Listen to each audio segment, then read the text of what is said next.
everybody, and welcome to another very inspiring episode today. I am so honored to present this guest because she has been such an inspiration since we connected, since before we connected.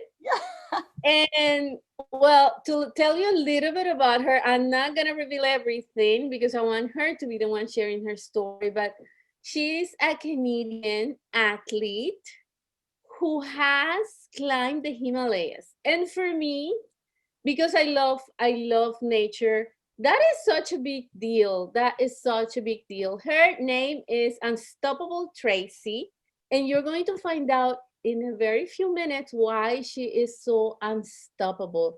She is an award-winning athlete and motivational speaker, and she is gonna totally steal your hearts. Hi Tracy, how are you doing? Oh, I am fabulous. Now I'm with you. We are mutually energizing each other, my lovely friend. Yes, yes. Well, I want to start from the beginning because I want to hear your story and I want the audience to learn from you everything that you have overcome. Well, thank you. And it all kind of started the first day of school. And like a lot of us, when we're going to school and we're young, before we know any better, if is I was super excited. And I remember being face to face with the principal, and my mom is like, "Hi." And he's just standing there looking in shock. And what some of your viewers and listeners might not know is that I was born without my hands and my legs.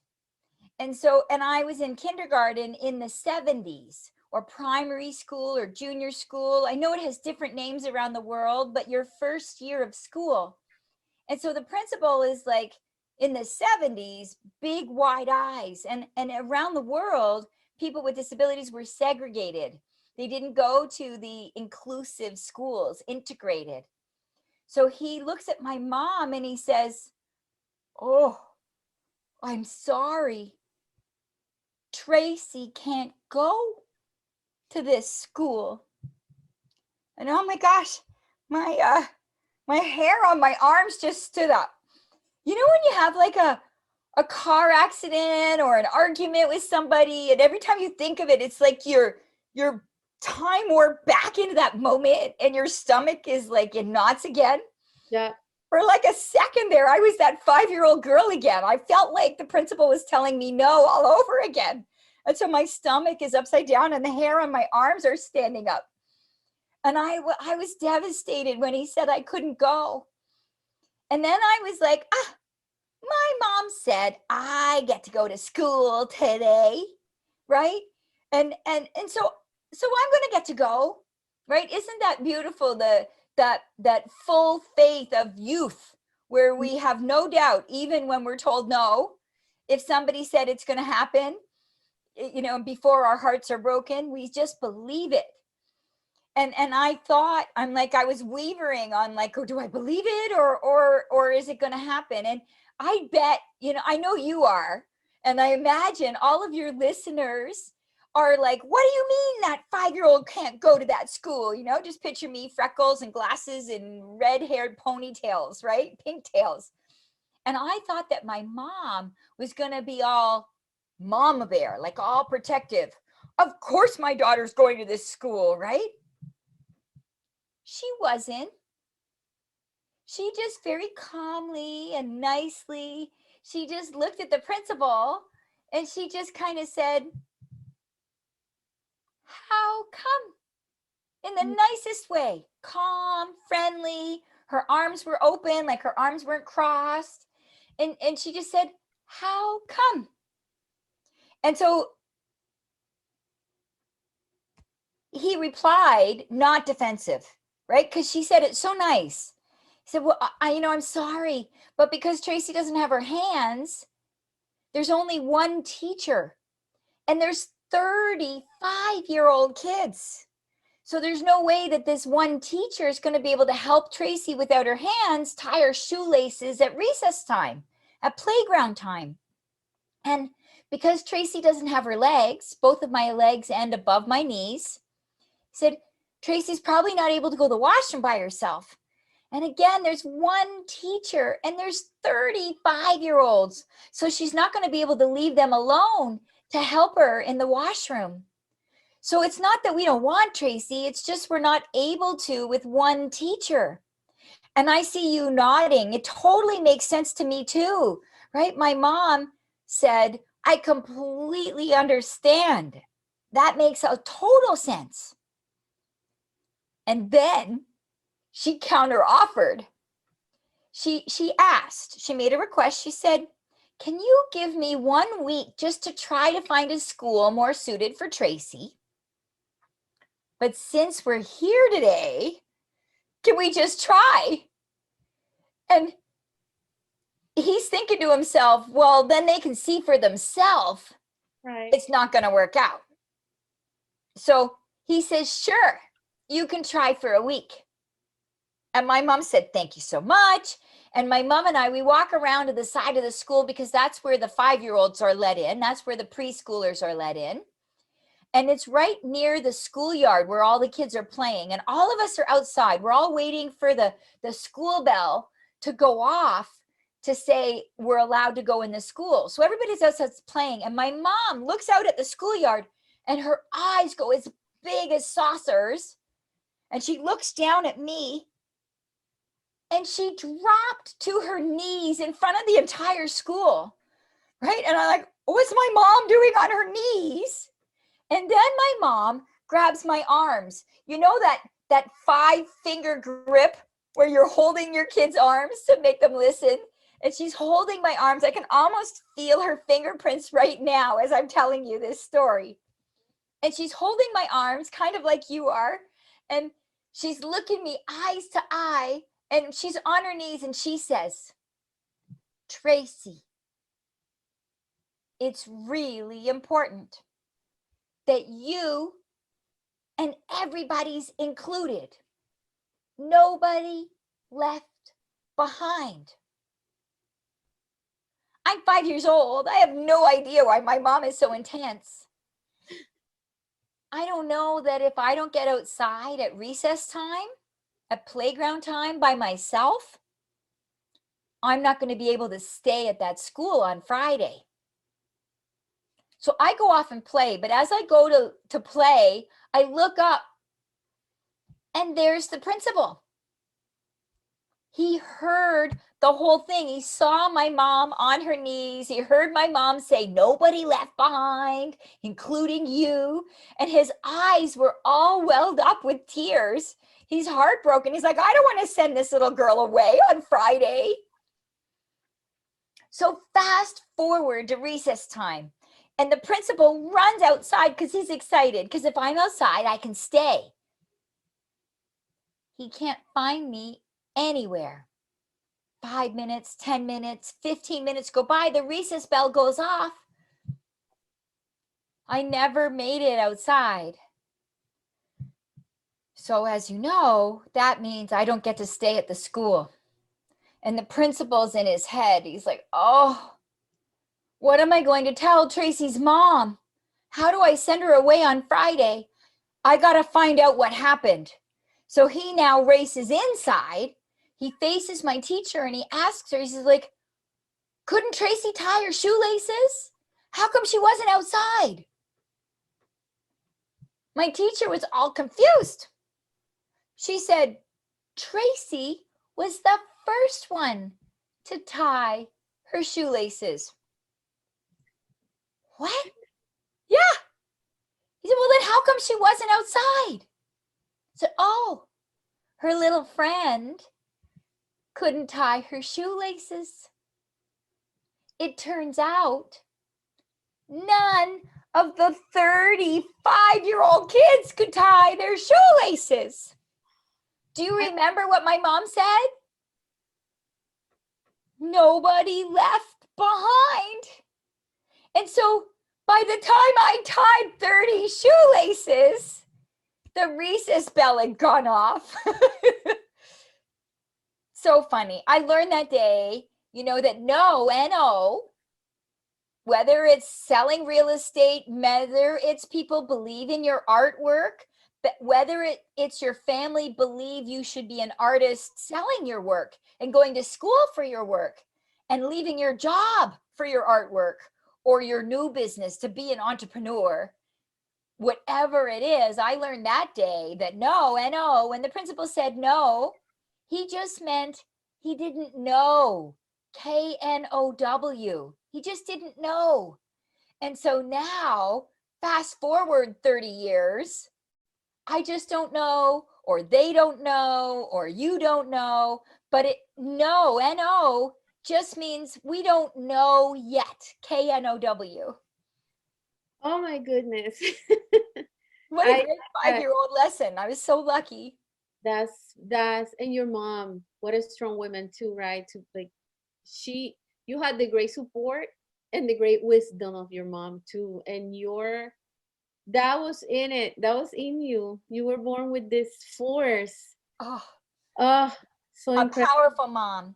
And now if my niece is trying to tie her shoelaces, like I want to jump in and help her.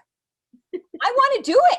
So what I didn't know then was what a gift it was, what a strength it was to resist doing my shoelaces for me, right? Like 30 other kids, their moms had all tied their shoelaces for them. But for me, my mom gave me a bigger gift of letting me figure it out. And Mm, how often, as supervisors, as directors, as moms, as dads, as artists, teachers, coaches, we want to do it for people. We got to let people figure it out, or they don't know how later. yes, you're right. And you have overcome and accomplished so much, Tracy. How did you went from there? School. How was your journey to climbing a mountain that none of In us can climb? Nepal, Can hardly even dream of climbing. right? Climbing Himalayas. I was the very first four-way amputee, and I still think I'm the only four-way amputee. There's other amputees, but I think I'm the only female and male, only person who's got four limbs missing that have ever climbed the Himalayas. And when I was climbing that Himalayas, I just wanted to do it, independently, right? Like, how do we earn independence as artists? How do we earn independence as women? How do we earn independence as entrepreneurs, right? And climbing the Himalayas was a really big lesson because I thought earning independence was doing it alone. Mm. And I remember hanging off this cliff and my knees, my stumps, my legs end above my knees, and I've got one finger and missing my left arm. And so I'm hanging off this cliff without my legs on, one finger holding the rope, and I'm hanging there, and I was frozen in fear. I was petrified. And I was just hanging there. And I had a moment, right? And in this frozen moment of, oh my goodness, what have I gotten myself into? 800 feet off over this Moticola River. This was scary. And somebody shouted, "Tracy, are you on the ground?" And for a second, I had more panic. I'm like, no, I'm not on the ground. What do they think? But then I got it like a light bulb. I'm doing this. Mm. And I'd forgotten I wasn't out there alone, right? I was earning independence. I got that surge of independence of I'm doing it. But someone was on my lifeline, right? Someone was on my belay line. Someone was on the rope, my safety line. And so all of us, like, you are my magical safety line. You and I together as a team, we fill each other's souls. We keep each other motivated so we can go out there and make a difference to millions. But you and I, we have each other as lifelines, right? And so that's why people got to tune in and be with you every week, because your lifeline is continually refueling that soul. I kind of say inspiration is like perfume. You jump in the shower and it all washes off. Or if you're a guy, like cologne. And so you put it on every day and you listen, but you got to reapply it. You got to keep doing it to stay inspired, stay motivated. But don't be inspired, take action. Be inspired to take action, right? And jump off that cliff. But don't jump out of that airplane alone. Make sure you know who packed your parachute, right? When I jump out of airplanes, it's like, who packed my parachute? And I'm doing it. I'm getting the independence. And now I can fly airplanes and I can jump out of airplanes. And I'm the first four-way amputee to scuba dive. And I'm an advanced diver. I've done well over 100 dives. And I'm a swimmer and a sailor, the first four-way amputee to sail, the first four-way amputee to ski. And so earning independence wasn't alone. It was with some pretty amazing lifelines, like my mom and like you. And we don't all have great home lives like I did, but who's your lifeline? Who are you setting yourself up with success? Exactly. I think it's the connection, living with that awareness that whatever we are doing is going to either inspire or discourage someone else. So it's like living and speaking every word that we say with that awareness of bringing whatever best we can to this world, and make sure that there's a contribution with our life. And I think you have that since you were a child, you Yeah, know, tying 30 shoelaces was your, you saw it as a mission, yeah, and you listened to your mom. And I think if we have that in our daily routines to connect, yeah, because I think that that starts with yourself, that starts here yeah. with connecting to your source and knowing that you're not alone. No. There's an army of, I always say there's an army of angels, but it's not like they have wings, they're walking on this earth. Yes. And it's our network that those are angels. They might not even be perfect, No. and even those who we think did wrong to us in a certain moment, they were angels because they were your teachers, teaching you to be stronger, teaching you to Yeah. forgive, teaching you to overcome any obstacles. I Like, thought my mom was pretty mean.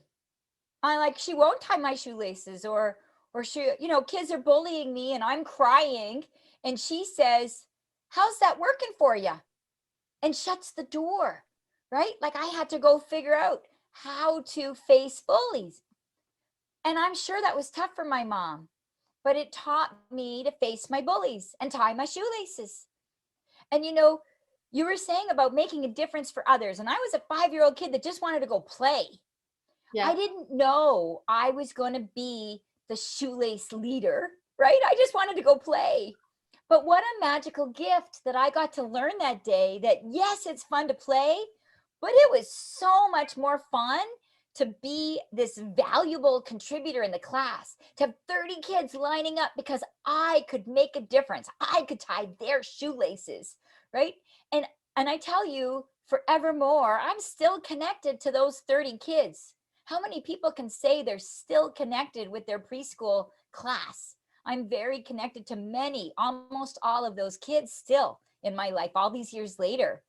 And what's really funny is sometimes we feel like, well, I don't know how I'm going to be that difference maker, or how I'm going to get my word out, or how, my art is going to sell compared to their art, for example. And and I didn't, when I heard that story, it makes sense. Like, how does one teacher help a child with no arms and no legs when she's got 30 other 5-year-olds? How come the only girl with no hands was yeah, the only student required to be able to tie their shoelaces? Nobody else could. So we're going to be faced with standard operating procedures. We're going to be faced with, oh, that's for men, or nobody succeeds in that career, or you're too tall, or you're too small, or you're black, or you're white, or you're lesbian, bi, gay, trans, queer, plus, plus, or you're of a different culture, or you have a second language. We're going to hear story, or you have a disability like me, right? And yeah. and it makes sense. It will make sense sometimes. It made sense that there's no way one teacher could support a girl with no arms and no legs, right? How come the only person with no hands had to be able to tie their shoelaces? It made sense. It turns out it's not relevant, right? I was the only one that could tie my shoelaces. And so people that are naysayers for you, It makes sense. Don't listen. Mm-hmm. No, N-O just means K-N-O-W. They just don't know. And so those people that you say are tough on you, I'm so lucky that my mom taught me to fight my bullies. I have a beautiful mother, very loving, got lots of hugs and kisses. She wasn't mean, but when it counted, she was willing to let me figure it out for myself, right? Wow, Uh, and that's a powerful message right there. It's so difficult sometimes, especially for mothers, right? The and first, and or to let your employee do it, or to let your young artist yeah, do it, or yeah, yeah, yeah, exactly. As leaders, as and she was leaders a good leader. She was a good leader. Yeah, of her family. yep, And then that transfers into the business world, right? Like those same skills for yep, me. yep. I just got an email yesterday from the International Association of Top Professionals in the world, right? And I was voted #1 top inspirational speaker internationally yesterday. And it's like, how did I go from a shoelace leader that wanted to play to today the #1 top inspirational speaker voted by an international professional organization? And it doesn't even have to do with people with disabilities, right? Congratulations. Sometimes we don't know how, right? How. And I didn't know how I would ski, but I wasn't going to figure it out on a couch at home or Googling on internet, right? I had to get out there and face it. And I remember wiping out a ton in a sit ski. People are paralyzed from the waist down or missing their legs. They put this chair on skis with crutches with skis, and they use outriggers. But because I don't have my hands, the outriggers didn't work for me. And so we're sitting on a bench, and I'm kind of disappointed, and my legs are off, and my ski instructor's beside me, and he's got his boots off. And as a little girl, I'm kind of inappropriate, and I'm thinking, holy cow, he's got big feet. And then I got this light bulb. He's got big feet.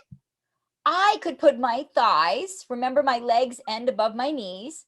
I could put my stumps, I could put my thighs in men's ski boots backwards. And that's how I learned to ski.